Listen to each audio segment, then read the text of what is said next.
था aggregate supply क्या होता है, एग्रीगेट डिमांड कर्व क्या होता है, और हमने पढ़ा था कि व्हाट इज कंजम्पशन फंक्शन। ठीक है, आज जो हम लोग पढ़ेंगे वो पढ़ेंगे क्या, सेविंग फंक्शन। अच्छा, जिसने पिछली वीडियो नहीं देखी थी, ठीक, वो जाके देख सकता है, मैंने डिस्क्रिप्शन पे मैंने लिंक जो है वो शेयर कर दिया। ठीक, अब आज जो हम पढ़ेंगे वो सेविंग फंक्शन पढ़ेंगे। जैसे हमने तुमको बताया था कि जब हमने कंजम्पशन फंक्शन पढ़ा था तो हमने बताया था कि इनकम से कंजम्पशन इंपैक्ट होता है और इनकम से जो क्या होता है, सेविंग होती है। अब यहाँ पे हम सेविंग का फंक्शन पढ़ने वाले हैं, यानी सेविंग का फंक्शन कैसे होता है, यानी प्रोसेस कैसे होता है। ऑब्वियसली बात है, it is also depend upon what, income. ये भी किस पे डिपेंड होता है, इनकम। सेविंग फंक्शन क्या कहता है कि हर लेवल ऑफ इनकम पे, ठीक है, हम लोग कितनी सेविंग करते हैं, डिफरेंट लेवल ऑफ इनकम पे डिफरेंट लेवल ऑफ जो सेविंग होती है वही हमारा सेविंग का फंक्शन कहता है। Basically the functional relationship between saving and income. भैया, सेविंग और इनकम के बीच में जो फंक्शनल रिलेशन है, ऐसे रिलेशन को हम क्या बोलते हैं, सेविंग फंक्शन। यानी कि saving is the function of what, income. बहुत इजी, जैसे हमने कंजम्पशन पढ़ा था वैसे भाई इनकम से हम लोग सेविंग भी करते हैं और उसी इनकम से हम लोग कंजम्पशन भी करते हैं। चलो, again it can be explain with the help of table and diagram. ठीक, चलो भैया बनाते हैं 0, 50, 100, 150, 200, कंजम्पशन 20, 60, 100, 140 एंड 180। ठीक है, सेविंग ले लेते हैं। हमने क्या पढ़ा है, income is equal to consumption plus saving, और सेविंग निकालने के लिए y minus C. 0 minus 20 minus 20, 50 minus 60 minus 10, 10 minus 10, 100 minus 100 0, 10 and 20। और अगर आपको याद होगा तो मैंने कंजम्पशन फंक्शन में बेसिक बताया था कि जब तक खर्चे इनकम से ज्यादा होते हैं हमारी डिससेविंग होती है। डिससेविंग दैट मींस कि सेविंग हमारी क्या होती है, नेगेटिव होती है। जहां पे कंजम्पशन और इनकम इक्वल होते हैं उसको क्या बोलते हैं, ब्रेक इवन पॉइंट। यानी कि उस लेवल, उस पॉइंट पे सेविंग जो होता है वो क्या होता है, इक्वल टू 0। उसके बाद जब हमारी इनकम ज्यादा होती है और खर्चे कम होते हैं तो वहां पे क्या होता है, सेविंग पॉजिटिव। यही हमारा रिमार्क्स है। जब खर्चे ज्यादा इनकम से तो saving will be what, saving will be negative. जब खर्चे और income equal, saving will be 0। इसको हम लोग ब्रेक इवन पॉइंट बोलते हैं, कल हमने पढ़ा था, पिछली वीडियो में सब है। उसके बाद जब खर्चे कम और इनकम ज्यादा, यानी कि सेविंग इज व्हाट, ये सिंपल सा जो है वो सेविंग का फंक्शन है। ठीक, अच्छा, अब अगर हम इसको डायग्राम के थ्रू पढ़ते हैं तो क्या होता है, चलो हम लोग डायग्राम कैसे बनाते हैं। देखो बेटा, देखो बच्चा, इसमें क्या है, इनकम से शो करेंगे किसमें, एक्स एक्सिस में, और ऊपर कंजम्पशन आता है। सेविंग हमारी स्टार्ट कहां से होती है, सेविंग हमारी स्टार्ट होती है नेगेटिव से। चलो हम लोग नेगेटिव से स्टार्ट करते हैं क्योंकि भाई पहले dissaving, then 0, then saving. ठीक, तो हमारा जो डायग्राम है ऐसे होते हैं, ये नेगेटिव कब हो रहा है, जब खर्चे आपके क्या हो रहे हैं, ज्यादा इनकम से। ये 0 कब हो रहा है, सेविंग टच कर रहा है, जब खर्चे और इनकम आपके क्या है, इक्वल। और ये पॉजिटिव कब हो रहा है, पॉजिटिव कब हो रहा है, जब आपकी इनकम ज्यादा है और खर्चे क्या है, कम। बात समझ में आई, यहां तक कोई दिक्कत। चलो, एक क्वेश्चन बेटा बहुत ज्यादा पूछा जाता है, इस क्वेश्चन को बहुत ज्यादा ध्यान से सुनिएगा और उसको नोट कर लीजिए, ये बहुत इंपॉर्टेंट क्वेश्चन है। क्या क्वेश्चन है,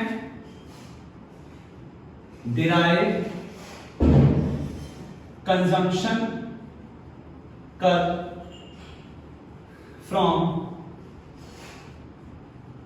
सेविंग कर्व, या दूसरा है question, derive saving curve from consumption.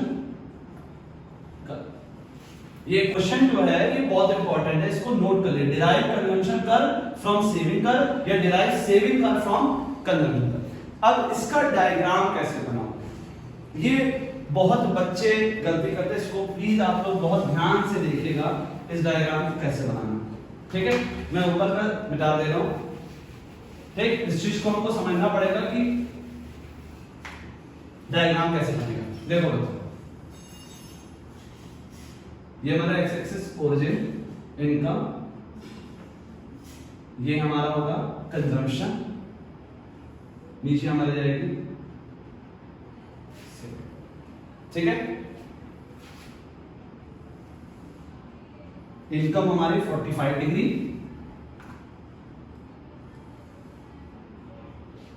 ठीक। कंजम्पशन कभी भी हमारा 0 से नहीं हो सकता। ठीक है, अब जितना आपने कंजम्पशन लिया है, ठीक, उतना ही हम नीचे क्या लेंगे, सेविंग निगेटिव में। देखो बेटा, ये डायग्राम बहुत बच्चे से गलती होती है क्या, रेप्लिका डायग्राम बनता है। रेप्लिका या कह सकते हो एकदम रिवर्स मिरर इमेज बनती है। जब हमारी इनकम 0 होती है तो पॉजिटिव में हमारी कंजम्पशन 20 होती है और नेगेटिव में हमारी कंजम्पशन 20 होती है। तो जितना आप ऊपर 0 से लेके गैप दे रहे हो, उतना ही सेम गैप नीचे से देना है। ठीक है, और तभी आपका जो ये फंक्शन है कि जहां पे y = c वहां पे s क्या है, 0। ये कंडीशन तभी आपकी क्या होगी, मैच करेगी कि जहां पे कंजम्पशन इक्वल टू इनकम है वहां पे सेविंग तुम्हारी क्या होनी चाहिए, 0। ये तभी बनेगी जब आपका रेप्लिका डायग्राम बनेगा। जितना ऊपर ले रहे हो कंजम्पशन के लिए, उतना सेम सेविंग के लिए नीचे निगेटिव पे लोगे। तो देखो, डिस सेविंग यानी saving negative, break even point यानी सेविंग 0, इनकम ज्यादा यानी कि सेविंग पॉजिटिव। ये डायग्राम बना के एक्सप्लेन करना, उसको एक्सप्लेन करना बहुत इजी है। जिस सेंस में आपको पूछा, जैसे कंजम्पशन कर पूछा और सेविंग कर पूछा है, तो पहले कंजम्पशन को डिफाइन करेंगे, देन उससे सेविंग को डिफाइन करेंगे। इसमें कुछ नया नहीं है, लेकिन ये क्वेश्चन बहुत इंपॉर्टेंट है और ये डायग्राम आपको बेटा जरूर बनाने आना चाहिए। ठीक है, क्योंकि यही जो है मिरर में बनती है। बात समझ में? चलो, अब इसके बाद जो हमारा नेक्स्ट टॉपिक है, वो हमारा टॉपिक क्या है, वो हमारा टॉपिक है कि एपीसी क्या होता है, ये एपीएस क्या होता है, ये एमपीएस क्या होता है। यानी कि हमको जो नेक्स्ट टॉपिक पढ़ना है वो पढ़ना है प्रोपेंसिटी टू सेव। क्या पढ़ना है next topic, propensity to save. Propensity to save क्या है, अगेन एबिलिटी, कैपेसिटी सेव कर रही, और वो आएगी कहां से, कहां से आएगी, ऑटोमेटिकली इनकम से आएगी।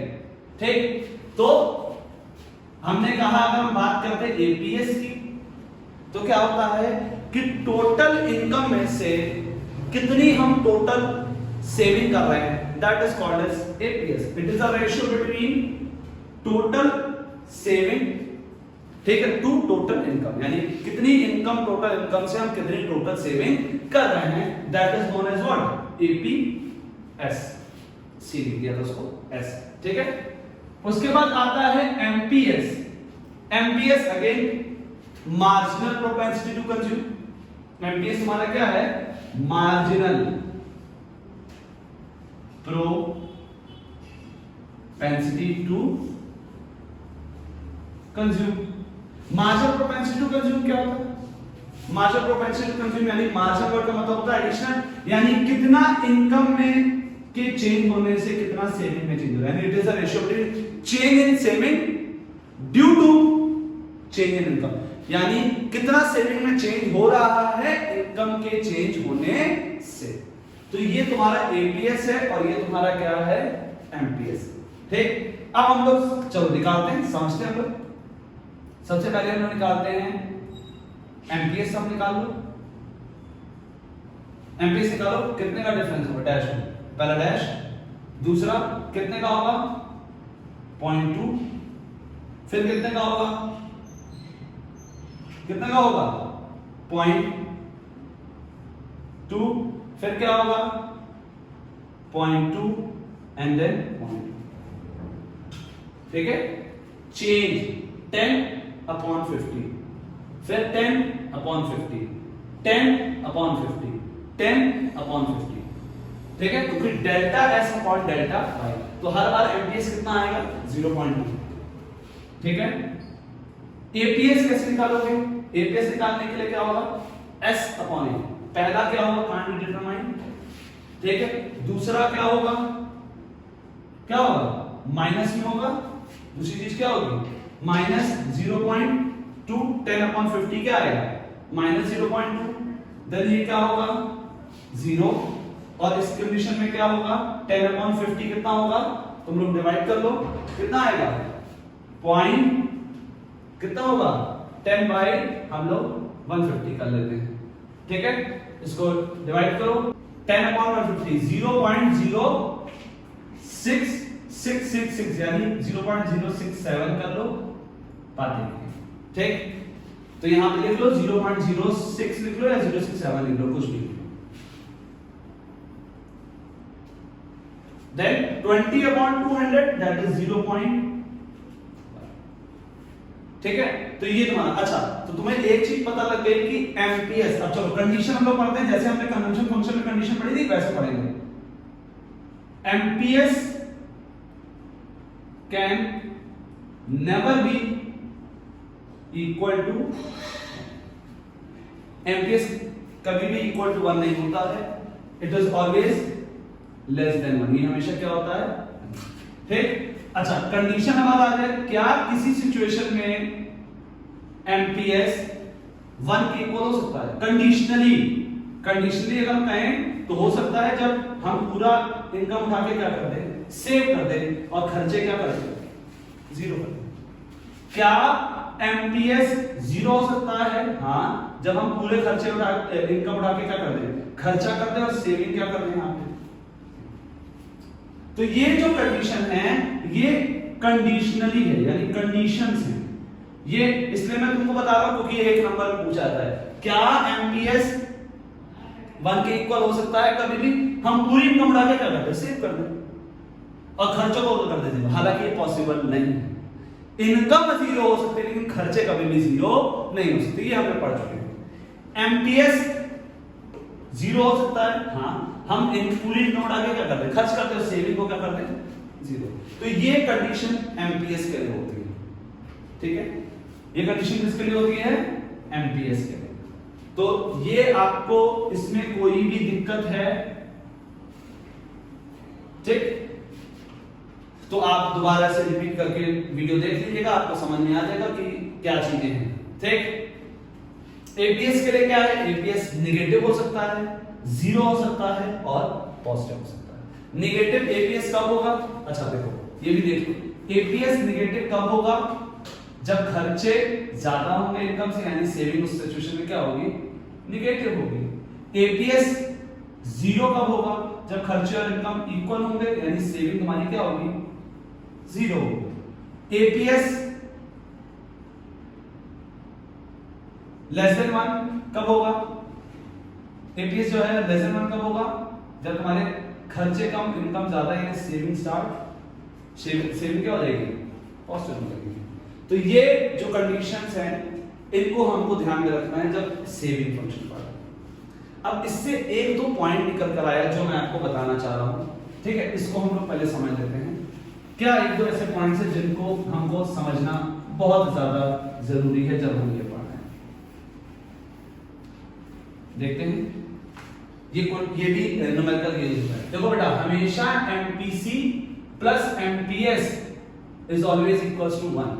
तुमने नोटिस किया होगा कि जब हमने एमपीसी निकाला था तो वो हमारा 0.8 आ रहा था और यहाँ एमपीएस 0.2, यानी यहाँ पे एमपीएस 0.2 क्यों आ रहा है, क्योंकि 0.8 हम क्या कर रहे हैं, खर्चा कर रहे हैं। तुम्हें पता है खर्चे और सेविंग हमेशा इक्वल टू क्या होता है, इनकम के इक्वल होता है, जो कि किसके होना चाहिए, 1 के इक्वल। अब ये कैसे हमने बताया, एमपीसी को हम लोग delta C upon delta Y बोल सकते हैं, एमपीएस को delta S upon delta Y बोल सकते हैं। डेल्टा वाई को हमने क्या ले लिया, एलसीएम ले लिया, delta C plus delta S equal to 1। चलो कंडीशनली देखो, delta C plus delta S को हम लोग डेल्टा वाई लिख सकते हैं, ये तो हमको पता है ना, ये हमने कंडीशन पढ़ रखी है, कैंसिल हो गया, 1 के इक्वल आया कि नहीं? ऐसे ही same average propensity to save और एवरेज प्रोपेंसिटी टू कंज्यूम भी इक्वल होता है, s upon y c upon y equal to 1, y by LCM किया s plus c equal to 1, again c plus s y के equal, तो y upon y equal to 1, तो APC plus APS equal to 1 हो सकता है और MPC plus MPS equal to क्या हो सकता है? 1। ठीक है, तो ये तुम्हारा जो है सेविंग फंक्शन यहां पे खत्म हो गया। बात समझ में आ रही है? चलो अब हम लोग नेक्स्ट टॉपिक पे जो आते हैं, वो हमारा नेक्स्ट टॉपिक क्या है? नेक्स्ट टॉपिक बहुत ही इंपॉर्टेंट टॉपिक है और बहुत ही मेजर टॉपिक है, that is determination of equilibrium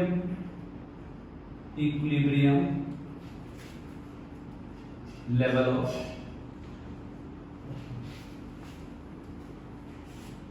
हमारा जो चैप्टर है वो इसी पे पूरा बेस है। कीन्स का जो चैप्टर है, कीन्स की जो थ्योरी है determination of income employment, basically यही है।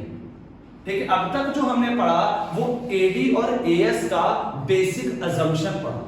बेसिक अजम्पशन कह सकते हो, अजम्पशन क्या, बेसिकली हम कहेंगे कि उसके बारे में हमने पढ़ा कि एडी क्या होता है, एडी कंपोनेंट क्या होते हैं, एएस क्या होता है, इसके कंपोनेंट क्या होते हैं, कंजम्पशन फंक्शन क्या होता है, सेविंग फंक्शन क्या होता है, नहीं पढ़ा। अब तक हमने सिर्फ जो है वो उसका इंट्रो पार्ट पढ़ा। अब हम लोग पढ़ेंगे कि इक्विलिब्रियम लेवल ऑफ आउटपुट होगा कहां अकॉर्डिंग टू कीन्स। देखो जब ये चैप्टर स्टार्ट कर रहे हैं, इस चैप्टर को स्टार्ट करने से पहले कुछ चीजें ध्यान में रखो जो बहुत इंपॉर्टेंट है। जब टॉपिक को पढ़े, इस टॉपिक को पढ़ने से पहले हमको कीन्स के 3 बेसिक असम्पशंस को कभी नहीं भूलना। पहला कि हमेशा कीन्स ने क्लोज इकोनॉमी की बात की है। किसकी बात की है? तुमको मैंने बताया कि हम लोग भले ही कंपोनेंट 4 में C, I, G और एक्सपेंशन, लेकिन जब हमने एडी का बिहेवियर पढ़ा तो 2 level of two level of sector कह सकते हो, मतलब 2 लेवल ऑफ सेक्टर ही बोल सकते हो, कंज्यूमर प्रोड्यूसर, ठीक है, या 2 सेक्टर इकोनॉमी को लेके उन्होंने पढ़ा, that is C plus I को। C लिया कंजम्पशन एक्सपेंडिचर और I लिया तुम्हारा इन्वेस्टमेंट, और इन्वेस्टमेंट कौन सी? ऑटोनॉमस इन्वेस्टमेंट, जो इनकम के चेंज होने से चेंज नहीं होती है। तो इन्होंने यहां पे क्लोज इकोनॉमी की बात की, ठीक। उसके बाद शॉर्ट रन, देखो यहां पे जो इन्होंने बात की है बेटा शॉर्ट रन की बात की। शॉर्ट रन क्या होता है? शॉर्ट रन में ये हमको पढ़ा है कि 11 में आपने पढ़ा होगा कुछ फैक्टर फिक्स होता है, कुछ फैक्टर क्या होते हैं? वेरिएबल। यानी यहां पे जब हम इस टॉपिक को पढ़ रहे हैं तो उन्होंने टेक्नोलॉजी को क्या माना है? कांस्टेंट। उन्होंने कहा है तुम्हारे आउटपुट में जो भी चेंज होगा वो किसके चेंज होने से होगा? वो चेंज होगा लेबर के, यानी एम्प्लॉयमेंट। जितना एम्प्लॉयमेंट बढ़ेगा उतना तुम्हारा आउटपुट बढ़ेगा, यानी आउटपुट में जो चेंज आएगा इकोनॉमी का, उसका सिर्फ और सिर्फ कारण जो है वो एम्प्लॉयमेंट है। क्योंकि टेक्नोलॉजी को उन्होंने क्या माना है? कांस्टेंट। और ये क्यों माना है कांस्टेंट? क्योंकि हम लोग शॉर्ट रन पढ़ रहे हैं। शॉर्ट रन में कैपिटल हमारी क्या होती है? कांस्टेंट होती है, और लेबर जो होता है हमारा वो क्या होता है? वेरिएबल होता है, यानी के हमारा फिक्स फैक्टर होता है और जो लेबर होता है हमारा वो वेरिएबल फैक्टर होता है। तो यानी कि जो भी आपके चेंज होगा आउटपुट में, उसका सिर्फ और सिर्फ कारण क्या है? लेबर को बढ़ाना, यानी एम्प्लॉयमेंट। जितना एम्प्लॉयमेंट बढ़ाओगे उतना आउटपुट बढ़ाओगे। टेक्नोलॉजी को उन्होंने यहाँ पे क्या माना है? कांस्टेंट माना, यानी आउटपुट में जो भी चेंज होगा उसका कारण है लेवल ऑफ एम्प्लॉयमेंट बढ़ा होगा, ठीक है। तो शॉर्ट रन। तीसरा, AS is perfectly elastic. What is perfectly elastic? Elastic यानी AS जो है इनफाइनाइट,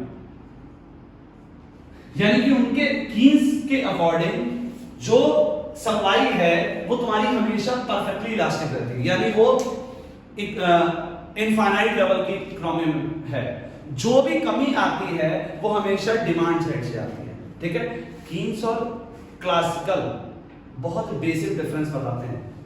क्लासिकल कहता है सप्लाई क्रिएटेड ऑन डिमांड, यानी उन्होंने सप्लाई को मेजर फोकस किया है, उन्होंने कहा डिमांड अपने आप हो जाएगी। लेकिन कीन्स ने कहा नहीं, कीन्स ने कहा सप्लाई परफेक्टली इलास्टिक होता है, जो प्रॉब्लम आती है वो डिमांड साइड से आती है। यानी कि कीन्स जो मानते थे वो कहते थे डिमांड क्रिएट्स ऑन सप्लाई। इसीलिए तुम अगर अपना थर्ड चैप्टर तुम्हारा जो है इसमें जो यूनिट वाइज है, जो यूनिट में जो चैप्टर्स हैं उसमें देखोगे problem of excess demand and deficient demand. उन्होंने जो फोकस किया है वो डिमांड साइड को फोकस किया, क्योंकि सप्लाई को वो क्या मानते हैं, परफेक्टली इलास्टिक मानते हैं।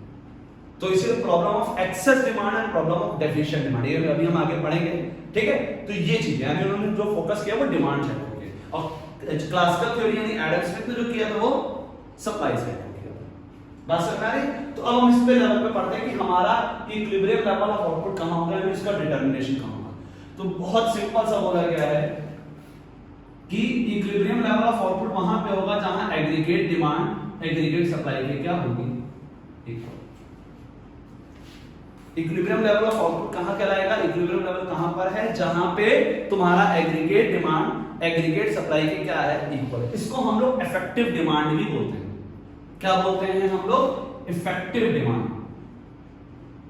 इफेक्टिव डिमांड एक सिचुएशन होती है जहां पे एग्रीगेट डिमांड जस्ट इक्वल होता है एग्रीगेट सप्लाई के, ठीक है, ठीक। यानी demand for goods and services is just equal to the supply of goods and services, ठीक है। यानी जो टोटल एक्सपेंडिचर और टोटल आउटपुट के क्या होता है, इक्वल होता है, ठीक है। यानी प्लान गेम में तो तुम्हें पता है कि प्लान गेम में बात करते हैं, ठीक। तो ये इस सिचुएशन पे तुम्हारा डिमांड जो है वो सप्लाई के क्या होता है, यानी जहां पे डिमांड सप्लाई के इक्वल उसको हम बोलते हैं इफेक्टिव डिमांड। ये एक नंबर में कभी-कभी पूछ लिया जाता है, ठीक है। तो डिटरमिनेशन ऑफ इक्विलिब्रियम लेवल क्या है, यानी इक्विलिब्रियम लेवल ऑफ आउटपुट कहां पे कहेंगे, जहां पे एग्रीगेट डिमांड एग्रीगेट सप्लाई के क्या होगा, इक्वल।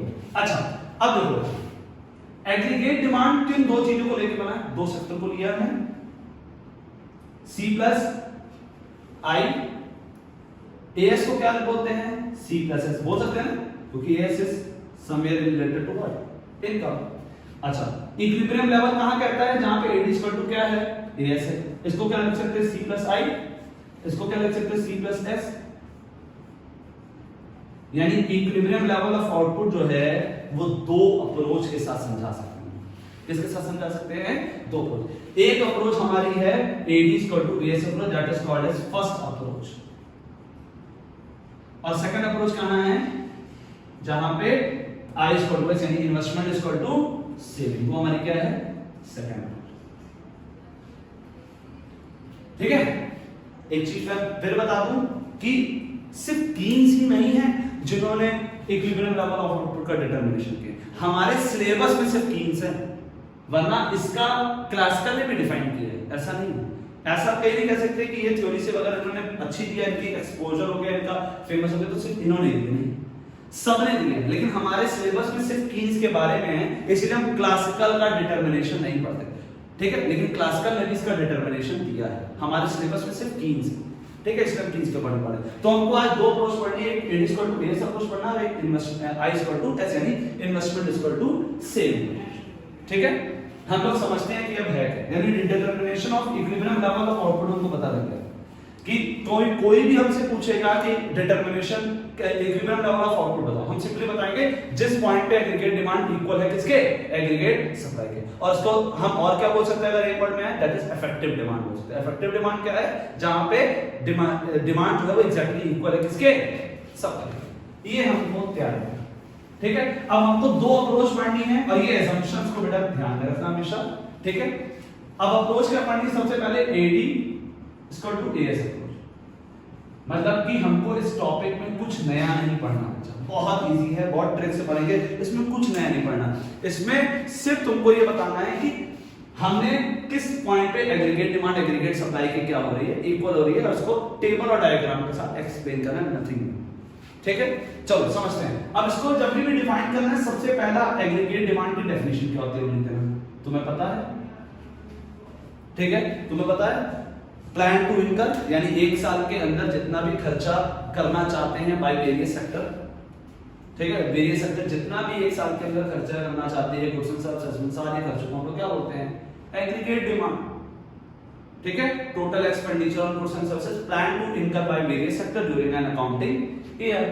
अच्छा, एग्रीगेट सप्लाई क्या है, एक साल के अंदर जितने प्रोड्यूसर्स है इकोनॉमी में, वो जितनी भी कमोडिटीज को बेचना चाहते हैं, विश टू सेल, ये क्या है, विश टू बाय, वो क्या है, सप्लाई क्या होगी, विश टू सेल, ये तो बता चुके।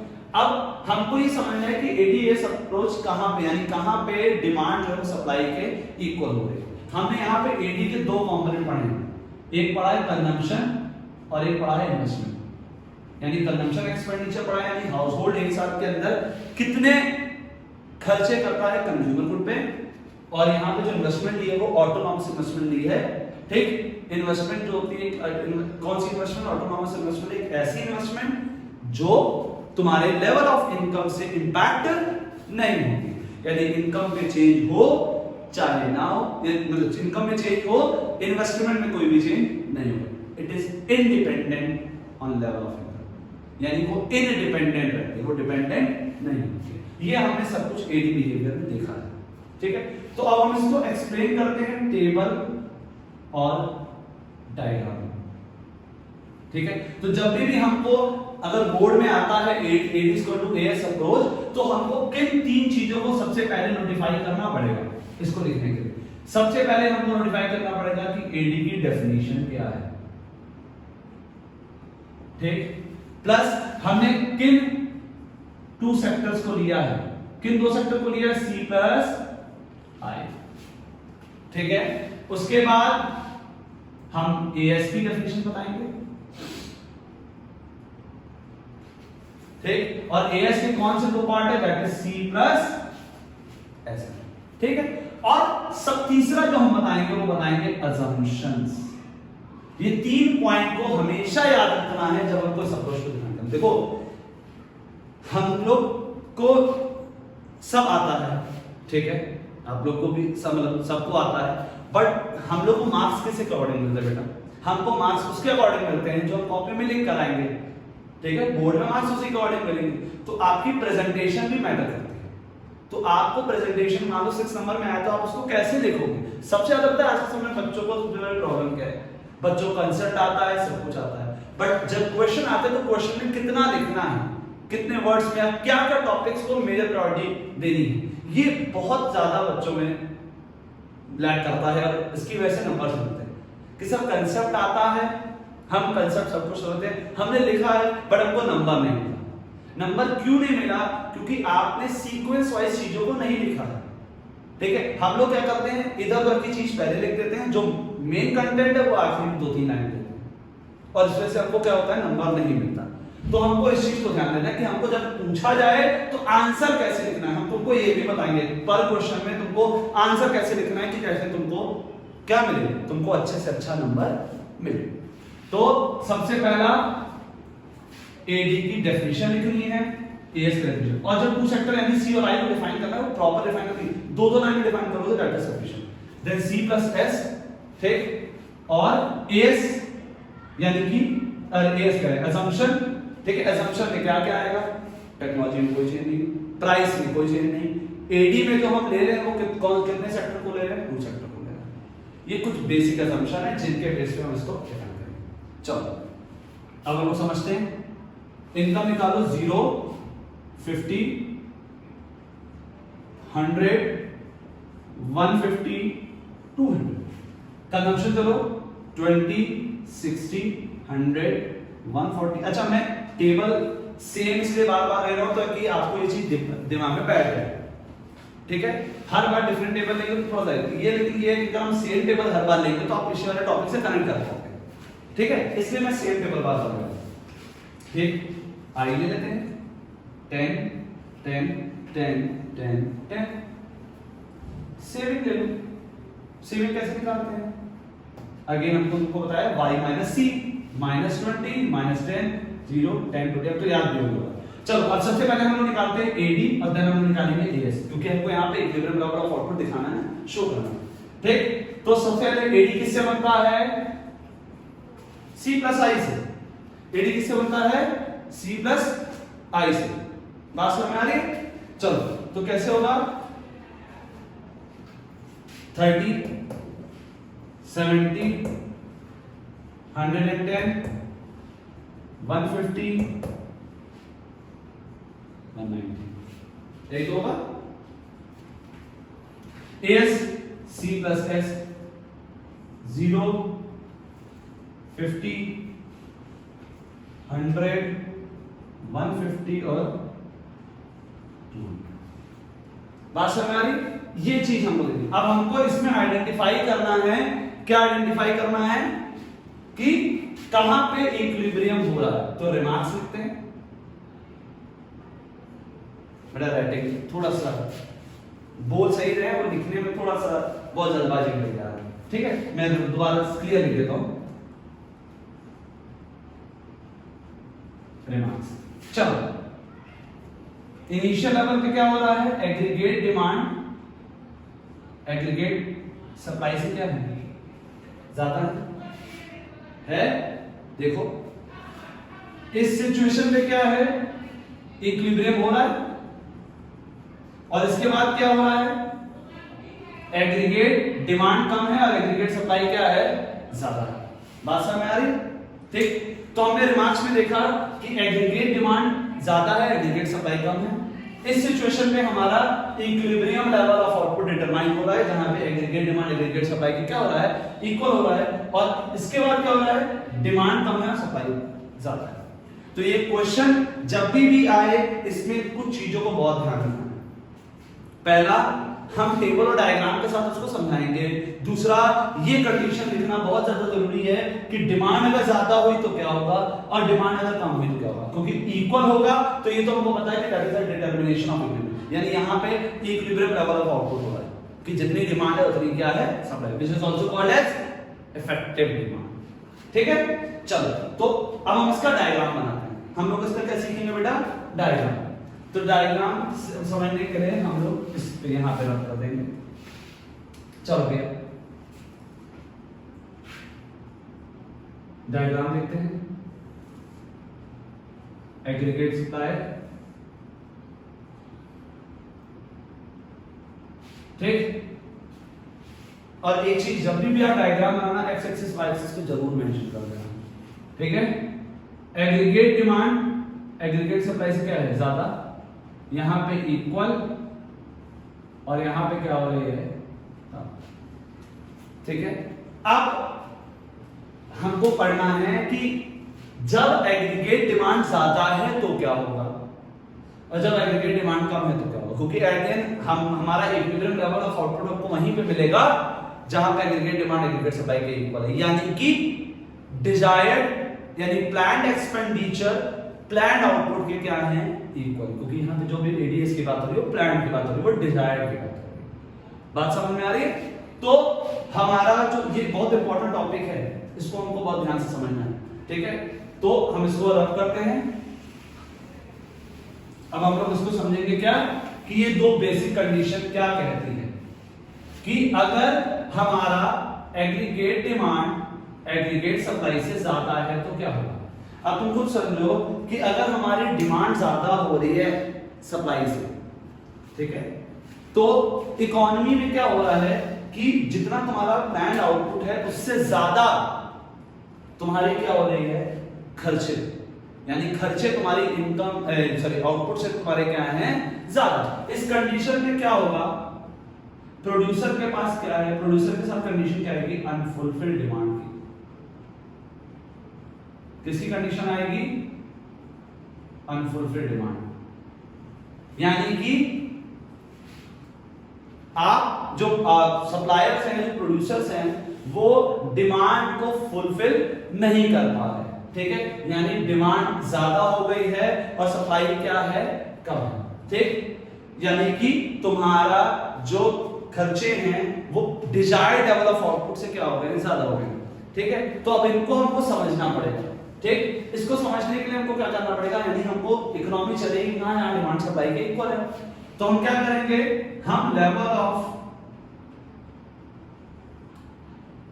एम्प्लॉयमेंट को क्या कर देंगे, बढ़ा देंगे। उससे क्या होगा, लेवल ऑफ आउटपुट क्या हो जाएगा, बढ़ जाएगा, क्योंकि हमें पता है ना there is always a direct relation, जितना एम्प्लॉयमेंट बढ़ाओ उतना आउटपुट बढ़ेगा। एम्प्लॉयमेंट ही क्यों, व्हाई नॉट अदर फैक्टर्स, क्योंकि हम क्या पढ़ रहे हैं, शॉर्ट टर्म पढ़ रहे हैं। तो लेवल ऑफ एम्प्लॉयमेंट बढ़ाएंगे तो इससे क्या होगा, लेवल ऑफ आउटपुट बढ़ेगा, तो ऑटोमेटिकली एक सिचुएशन में क्या आ जाएगा, फिर से ये डिमांड सप्लाई की क्या हो जाएगा, इक्वल हो जाएगा। अब नेक्स्ट टॉपिक आता है नेक्स्ट टॉपिक ये आता है कि एग्रीगेट डिमांड कम है, सप्लाई ज्यादा है, यानी कि आपकी बार क्या है, अनसोल्ड स्टॉक हो जाएगा, यानी कि डिमांड कम है और लेवल ऑफ आउटपुट जो है वो क्या है, ज्यादा, यानी प्रोड्यूसर के पास क्या हो जाएगा, अनसोल्ड स्टॉक पड़ा रह जाएगा। ठीक है, जब अनसोल्ड स्टॉक होगा तो फर्दर आने वाली प्रोडक्शन को उनको क्या करना पड़ेगा, कम, इससे क्या होगा, लेवल ऑफ एम्प्लॉयमेंट क्या होगा, कम होगा, लेवल ऑफ एम्प्लॉयमेंट कम होगा, यानी अनएम्प्लॉयमेंट लेवल बढ़ जाएगा और इससे आउटपुट क्या होगा, कम होगा। समझ में आ रहा है? क्योंकि प्रोड्यूसर के पास जो है वो अनसोल्ड स्टॉक है, तो वो फर्दर प्रोडक्शन को कम करेगा, लेवल ऑफ एम्प्लॉयमेंट को कम करेगा, आउटपुट से कम होगा, ऑटोमेटिकली तुम्हारा एक सिचुएशन पे फिर डिमांड सप्लाई की क्या हो जाएगी, इक्वल हो जाएगी। तो हमारी जो मेजर जो कंडीशन है वो डिटरमिनेशन वहीं पे होगा, यानी इक्विलिब्रियम लेवल ऑफ आउटपुट वहीं क्या लाएगा जहां पे डिमांड जो सप्लाई के क्या है, इक्वल। ये तुम्हारा AD = AS अप्रोच। ठीक है, अब इसके बाद जो आता है वो आता है क्या, इसके बाद आता है तुम्हारा S = I। ठीक है, समझ में आ रहा है? ठीक, तो आज के लिए जो है हम इतना ही रखते हैं, नेक्स्ट उसमें हम पढ़ाएंगे क्या, S = I अप्रोच। बात समझ में आ रही है? अगर आपको वीडियो अच्छी लगी हो तो लाइक करिए, सब्सक्राइब करिए, शेयर करिए, ज्यादा से ज्यादा आपके सब्सक्राइब की जरूरत है। ठीक है, लाइक करिए, ज्यादा से ज्यादा वीडियो को शेयर करिए और समझ में आया। ठीक है, अगर कुछ कोई भी इशू है, कोई भी क्वेश्चन है, आप कमेंट बॉक्स में कमेंट कर सकते हैं, 101% रिप्लाई होगा, रिप्लाई करेंगे हम। ठीक है, तब तक के लिए tata, bye bye, good night.